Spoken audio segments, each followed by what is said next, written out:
الرحمن الرحيم، والسلام عليكم ورحمة الله. تعالى خد شوية الأخبار ديت على السريع، بس قبل ما تبدأ ياريت تعمل اشتراك وإعجاب بالقناة ولينك قناة الوصل في صندوق الوصف. الأهلي سيتعاقد مع رشاد متولي لاعب بتروجيت. اللاعب وقع على عقود. رشاد متولي يتابع حساب قناة النادي الأهلي على الانستجرام. جلسة جارية. الأهلي يحاول إقناع أشرف بن شرقي زيادة مدة العقد لمدة 3 مواسم ونصف. وفقا للصحفي محمد أبو علي، محمد رمضان جلس مع أحمد السيد زيزو في الشيخ زايد.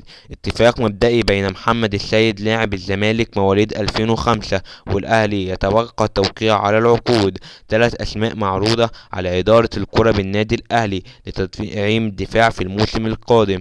أولا، إياد العسقلاني مدافع رودستوف الروسي.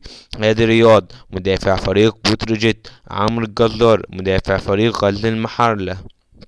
المحكمة توري سينسيو الأمريكية الآن هي الأقرب لإدارة مباراة الأهلي وبيراميدز في الدوري المصري. يا ريت أقول الاسم صح. الأهلي يستطلع رأي هادي رياض مدافع بتروجيت من أجل ضمه.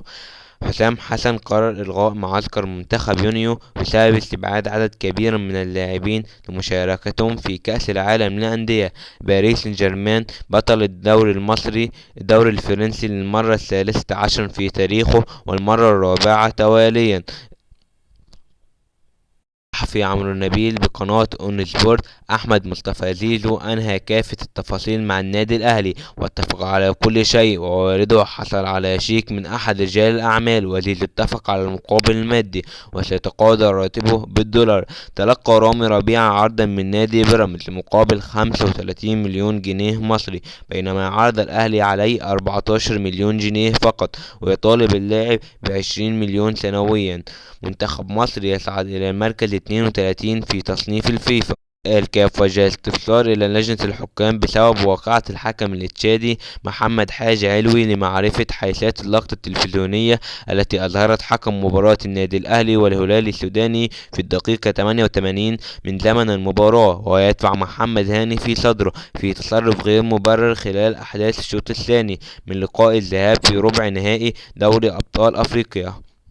أشرف صبحي وزير الرياضة أبلغت المهندس هاني أبو ريدة رئيس الاتحاد الكرة وحسام حسن المدير الفني لمنتخب مصر وإبراهيم حسن المدير المنتخب بأن النادي الأهلي عندما يلعب في كأس العالم للأندية فإنه يمثل مصر ولا يجب تعطيل لعيبة في المعسكرات الداخلية. وتمنى المقرر أن يجري إعفاء لاعبي الأهلي في المعسكر من المنتخب في يونيو المقبل. هناك تفاهم وتنسيق بين منتخب مصر واتحاد الكرة من النادي الأهلي. الصقر أحمد حسن ينتقد حسام حسن مكانه المدير الفني لمنتخب مصر. من المفترض أن تمنعه عن الظهور في أي برنامج الذي تأخذ إطلاع الإسفاف. حسام حسن ماشي مع المنتخب حتى الآن بشكل كويس من حيث النتائج ومحدش قادر ينكر ذلك، ولكن دايما في مشكلة عند حسام حسن إن بعض التصريحات بتعمل نوع من أنواع البليلة.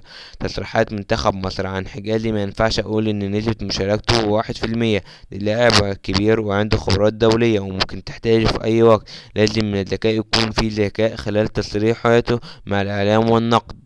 سليمان رئيس قطاع الناشئين بالنادي الأهلي أحمد السيد زيزو لاعب جيد للغاية، وفي حال تمت الصفقة فسيكون إضافة للنادي الأهلي. انتقال زيزو إلى الأهلي سيكون مثل إمام عاشور وأشرف بن شرقي والكرة في ملعبه الآن. المجهود الذي سيبذله مع الزمالك حتى آخر لحظة جعلني أحترمه كثيرا.